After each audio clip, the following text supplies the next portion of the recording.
Hello guys, हम इस video में बात करेंगे मेमोरेंडम ऑफ एसोसिएशन के बारे में। इसको एमओए भी कहा जाता है, ठीक है। और इसमें हमारे पास 5 क्लॉजेज आते हैं, ये वाले।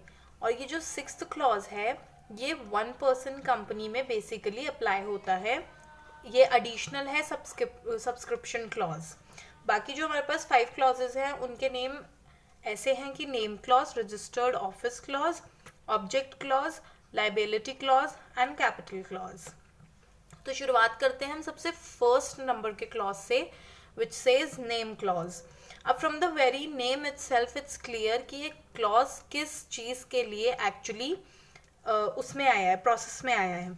तो ये first clause of the memorandum है and it gives the name of the company with limited और प्राइवेट लिमिटेड। कई सारी ऐसी कंपनीज होती हैं जिनके नाम के under we see so and so company private limited, ऐसे पीवीटी एलटीडी लिखा होता है। तो वो प्राइवेट लिमिटेड है या खाली लिमिटेड है या पब्लिक लिमिटेड है, वो सब नेम क्लॉज से हमें नेम, उसके नेम के साथ जो अटैच ये लिमिटेड वर्ड होता है, उससे वी गेट टू नो कि ये कंपनी सो एंड सो चीज़ को बिलोंग करती है, ठीक है। अ कंपनी हैज़, और इसमें लिखा भी ना as the last word of its name, last word private limited end में ही आता है हमेशा। A company has a separate legal entity and is recognised by its name.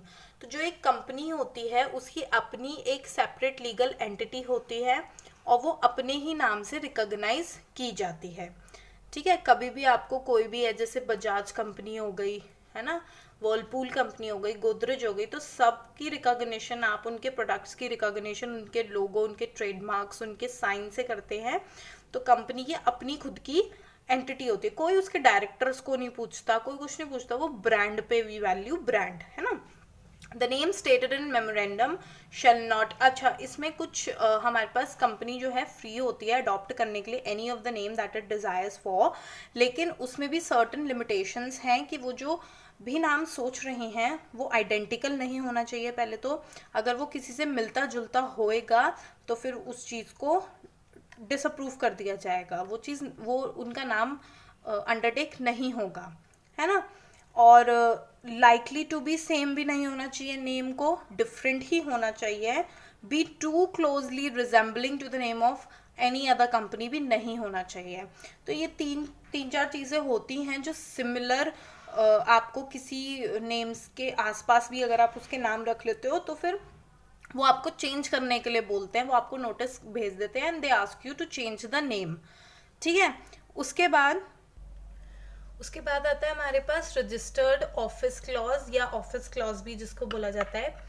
ये हमारा सेकंड क्लॉज है और इसमें मेंशन होता है नेम ऑफ द स्टेट जहाँ पे भी हम अपना एक्चुअल ऑफिस रजिस्टर कर रहे हैं और वहाँ पे actually which the registered office of the company is to be situated, ठीक है।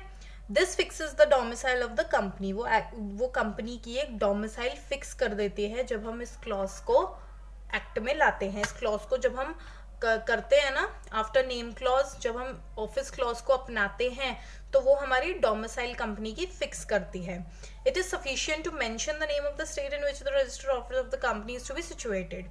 उस स्टेट का नाम मेंशन करना इज मोर देन इनफ, क्योंकि अगर आप उत्तराखंड में हैं तो वो डेफिनेटली कंसीडर यूपी तो नहीं करा जाएगा क्योंकि वो अपनी स्टेट्स की खुद के नेम्स हैं, ठीक है। तो वो हमारी डोमिसाइल कंफर्म करती है कि यहाँ पे हमारा रजिस्टर्ड ऑफिस है। Actual address is not mention in the memorandum. Actual address, बिल्कुल एग्जैक्ट एड्रेस तो मेंशन नहीं होता इस क्लॉज में, लेकिन वो बाद में मेंशन किया जाता है, लेकिन उसमें एक स्टेट मेंशन हो जाती है, ठीक है। इसमें थोड़े बहुत नॉर्म्स हैं, वो ये हैं कि a company within 30 days of its incorporation and at all times thereafter have a registered office capable of receiving and acknowledging all communications and notices as may be prescribe addressed to it. तो जो company होती है वो 30 दिन के अंदर अंदर incorporation के अपना रजिस्टर्ड ऑफिस बना लेती है। उसको रजिस्टर्ड ऑफिस कराना पड़ता है जब उसकी इनकॉर्पोरेशन हो जाती है, उसके विद इन 30 days में, ठीक है। और the company shall with in 30 days furnished to registrar verification about its incorporation in such manner as may be prescribed. और उसको रजिस्ट्रार को भी अप्रोच करके वेरीफाई कराना पड़ता है, वो भी विद इन 30 डेज होता है इनकॉर्पोरेशन के बाद, ठीक है। नेक्स्ट हमारे पास आता है ऑब्जेक्ट क्लॉज। अब ऑब्जेक्ट क्लॉज की अगर बात करी जाए, ये भी नेम से क्लियर है ऑब्जेक्ट क्या है कंपनी का, ठीक है, किस मोटिव से एक्चुअली कंपनी स्टेब्लिश की जा रही है। ये हमें पावर्स ऑफ द कंपनी भी बताता है कि कंपनी किस पैमाने पे काम कर रही है, कंपनी का पर्पस क्या है, ठीक है। और जब ये चीज़ें हमको पता होंगी तो हमको ये भी पता होगा कि जो भी इन्वेस्टर्स इन्वेस्ट कर रहे हैं कंपनी में, या जो भी पब्लिक आके कंपनी के साथ इन्वॉल्व होगी, जो भी डिबेंचर होल्डर्स होंगे, शेयर होल्डर्स होंगे, इन सब की जो भी मनी है वो सिक्योर्ड रहेगी, सेफ रहेगी, कोई भी फ्रॉडुलेंट कंडक्ट नहीं होगा, इसलिए ही ये ऑब्जेक्ट क्लॉज स्टेब्लिश करा गया है, ठीक है। उसके बाद आता है फोर्थ क्लॉज हमारे पास, वो है liability clause.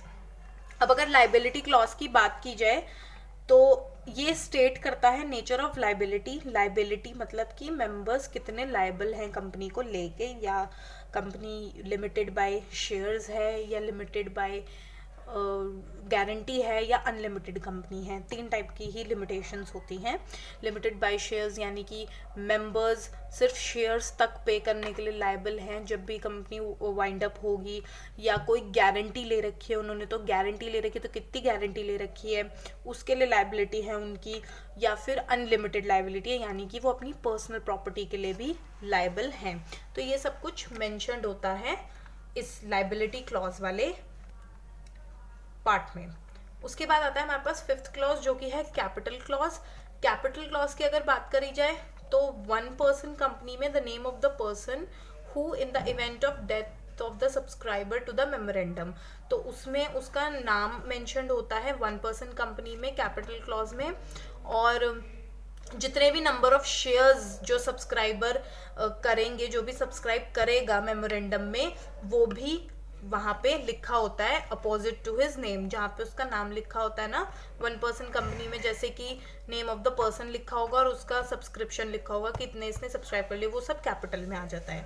The amount of share capital with the company is to be registered, जितनी भी अमाउंट है as a share capital company के पास, वो भी रजिस्ट्रार को डिस्क्लोज करनी पड़ती है और वहाँ पे वो रजिस्टर करानी पड़ती है, ठीक है।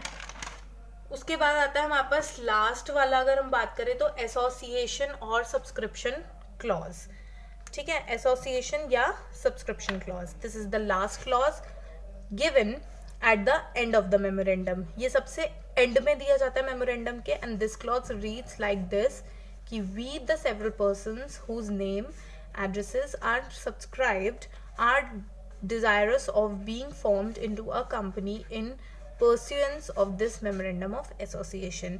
ये लास्ट एक actually closing of the MOA है, closing of memorandum of association है, जो कि ये बताता है कि जितने भी बंदे हैं, जितने भी लोग इसमें पार्टिसिपेट कर रहे हैं, whose names and addresses are subscribed, वो सब डिज़ायर करते हैं इस कंपनी की शुरुआत के लिए, और वो इसीलिए ये MOA परसुए कर रहे हैं। तो ये थे हमारे पास 6 clauses।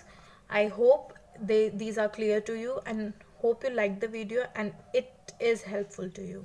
Thank you so much.